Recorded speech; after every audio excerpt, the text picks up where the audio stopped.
கர்த்தருடைய பரிசுத்த நாமம் மகிமைப்படுவதாக. 8/7/2026 புதன்கிழமை, புதிய நாள், புதிய கால வேளைக்காய் கர்த்தரை நன்றியோடு துதிக்கிறேன், ஸ்தோத்திரிக்கிறேன். இந்த நாளுக்கான கர்த்தருடைய வார்த்தை அப்போஸ்தலர் நடபடிகள் 10ஆம் அதிகாரம் 35ஆம் வசனம். எந்த ஜனத்திலாயினும் அவருக்கு பயந்திருந்து நீதியை செய்கிறவன் எவனோ அவனே அவருக்கு உகந்தவன் என்றும் நிச்சயமாய் அறிந்திருக்கிறேன். Accepts from every nation the one who fears him and does what is right. கர்த்தருடைய நாமம் மகிமைப்படுவதாக. தேவனுக்கு உகந்தவன் என்கிறதான தலைப்பிலே ஆண்டவருடைய வார்த்தையை இந்த நாளிலே நாம் கேட்கலாம். இந்த வசனம் நமக்கு சொல்கிறது, எந்த ஜனத்திலாயினும் அப்படின்னா ஆண்டவருக்கு ஜாதி, மத, இன, மொழி எதுவுமே ஆண்டவருக்கு பாகுபாடு இல்லை என்பது இந்த வசனத்தின் மூலமாக மிக தெளிவாய் நமக்கு சொல்கிறது. ஆயினும் அவருக்கு, கர்த்தருக்கு யாரெல்லாம் பயந்து நடந்து கர்த்தருடைய பார்வையிலே நீதியான காரியங்கள், நீதியை குறித்து நாம் வேதத்திலிருந்து பேச வேண்டும் என்று சொன்னால் அநேக வசனங்களை நாம் எடுத்து நீதியின் காரியங்கள், நீதிமானுடைய செயல்பாடுகள் எப்படி இருக்கும், நீதியை செய்கிறவர்கள் எப்படி இருப்பார்கள் என்று சொல்லி அநேக காரியங்களை எடுத்து பேச முடியும். ஆனால் இதிலிருந்து உகந்தவன் என்கிற வார்த்தைகளிலே மாத்திரம் பேசுகிறபடினால், தேவனுக்கு பயந்து நீதியை செய்கிறவன் எவனோ அவனே கர்த்தருக்கு உகந்தவன். கர்த்தருடைய பரிசுத்த நாமம் மகிமைப்படுவதாக. உகந்தவன் என்கிற ஒரு வார்த்தையிலே மாத்திரம் வேதத்திலிருந்து வசனங்களை தேடி எடுத்துவிட முடியாது.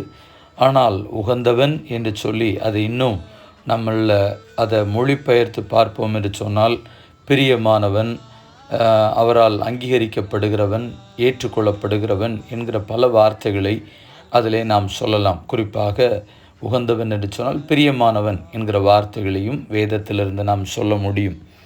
சங்கீதங்களின் புஸ்தகம் 147ஆம் சங்கீதம் 11ஆம் வசனம். தமக்கு பயந்து தமது கிருபைக்கு காத்திருக்குள் மேல் கர்த்தர் பிரியமாயிருக்கிறார், அதாவது விருப்பமாக இருக்கிறார், அவன்தான் உகந்தவன். அது இன்னொரு மொழிபெயர்ப்பில் எப்படி போடப்பட்டிருக்கிறது அப்படின்னு சொன்னால், அவருக்கு அஞ்சுவோரே அவருக்கு உகந்தவர், அவருடைய கிருபை நம்புவோரே அவருக்கு உகந்தவர் என்று சொல்லி. அப்போ கர்த்தருக்கு பயந்து நடந்தாலே அவருக்கு உகந்தவர்கள், பிரியமானவர்கள் என்ற அர்த்தத்திலே அங்கு கொடுக்கப்பட்டிருக்கிறது. எபிரேயர் 11ஆம் அதிகாரம் 5ஆம் வசனத்தில், விசுவாசத்தினாலே ஏனோக்கு மரணத்தை காணாதபடிக்கு எடுத்து கொள்ளப்பட்டான், தேவன் அவனை எடுத்து கொண்டபடியினாலே அவன் காணப்படாமற் போனான். அவன் தேவனுக்கு பிரியமானவன் என்றும் அவன் எடுத்து கொள்ளப்படுவதற்கு முன்னமே சாட்சி பெற்றிருந்தான். எதனாலே? கர்த்தருக்கு ஸ்தோத்திரம், அவனுடைய விசுவாசத்தினாலே கர்த்தருக்கு பிரியமானவன் என்று ஏனோக்கு சாட்சி பெற்றிருந்தான்.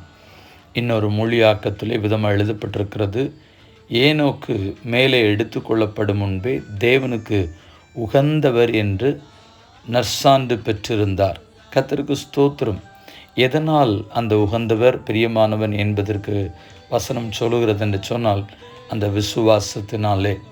அப்படியானால் நீதியை செய்தால், அவருக்கு பயந்து நீதியை செய்யும் பொழுது அவருக்கு உகந்தவன் என்கிற பெயர் உண்டாகிறது.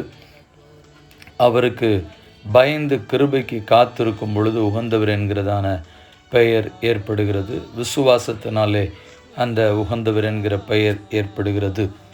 நீதிமொழிகள் 12ஆம் அதிகாரம் 22ஆம் வசனம் சொல்கிறது, உண்மையாய் நடக்கிறவர்களோ அவருக்கு பிரியம், அவருக்கு உகந்தமானவர்கள். ஆம் பிரியமானவர்களே, இந்த நாளிலே கர்த்தருக்கு உகந்தமானவர்களாய், கர்த்தருக்கு பிரியமானவர்களாய், அதை குறித்து வேதத்தில் உகந்த காணிக்கை அப்படின்றதெல்லாம் எழுதப்பட்டிருக்கிறது. உகந்த பலி என்று எழுதப்பட்டிருக்கிறது. சரீரங்களை அவருக்கு பிரியமாய் ஜீவ பலியை ஒப்பு கொடுப்பது குறித்தும் வேதத்தில் சொல்லப்பட்டிருக்கிறது. ஓகே, நாம் இந்த நாளிலுமாக நம்மை ஆண்டவருக்கு உண்பதாக ஒப்பு கொடுத்து அவருக்கு பிரியமானவர்களாய், அவருக்கு உகந்தமானவர்களாய் நாம் வாழ்வதற்கு நம்மையும் நம்முடைய வாழ்க்கையும் கர்த்தருக்கு ஒப்பு கொடுத்து கண்களை மூடி நாம் ஜெபிப்போம்.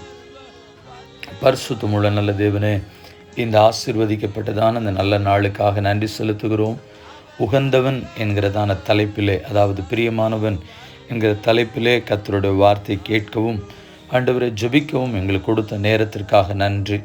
உமக்கு பயந்து நடந்து உமக்குடைய பார்வையிலே நீதியை நாங்கள் செய்யும் பொழுது உமக்கு உகந்தவர்கள் பிரியமானவர்களாக நாங்கள் மாற முடியும் என்பதை அறிகிறோம்.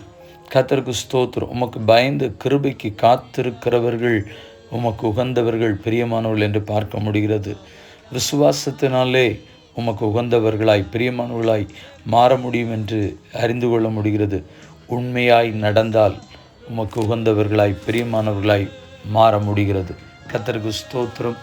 இந்த வசனத்தின் அடிப்படையிலே நாங்கள் உமக்கு உகந்தவர்களாக பிரியமானவர்களாக கர்த்தரை பிரியப்படுத்துகிற வாழ்க்கை வாழ, அநேக நேரத்தில் மனுஷனுக்கு பிரியமாக அவர்களுக்கு உகந்தமாக வாழணும்னு சொல்கிற எண்ணங்கள் அவங்கள மனநோகப்படுத்திடக்கூடாது, அவங்கள கஷ்டப்படுத்திடக்கூடாது அப்படிங்கிற பல நேரத்தில் நமக்கு எண்ணங்கள் அப்படி உண்டாகிறது.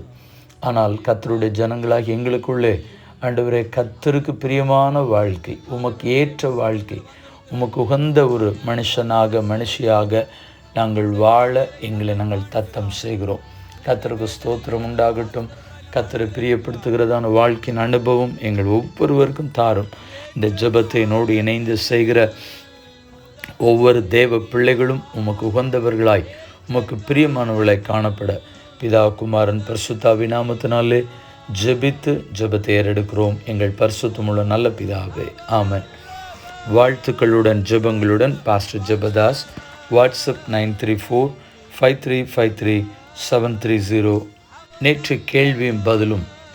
நீர் தேவனுடைய இரகசிய ஆலோசனை கேட்டு ஞானத்தை உம்மிடமாய் சேர்த்து கொண்டீரோ? யார் யாரிடத்தில் சொன்னது? தேமானியனாகிய எலிப்பாஸ் யோபுவை பார்த்து சொன்னது. யோபு 15:8. இந்த நாளுக்கான கேள்வி, அவன் நீதியை செலுத்துகிற தேவ ஊழியக்காரனாய் இருக்கிறானே, யார் யாரிடத்தில் சொன்னது? மீண்டும் வார்த்தைகளுடன் ஜெபங்களுடன் நாளை தினத்தில் உங்களை சந்திக்கிறேன். கிருபை தொடர்ந்து உங்களோடு கூட இருப்பதாக. ஆமென்.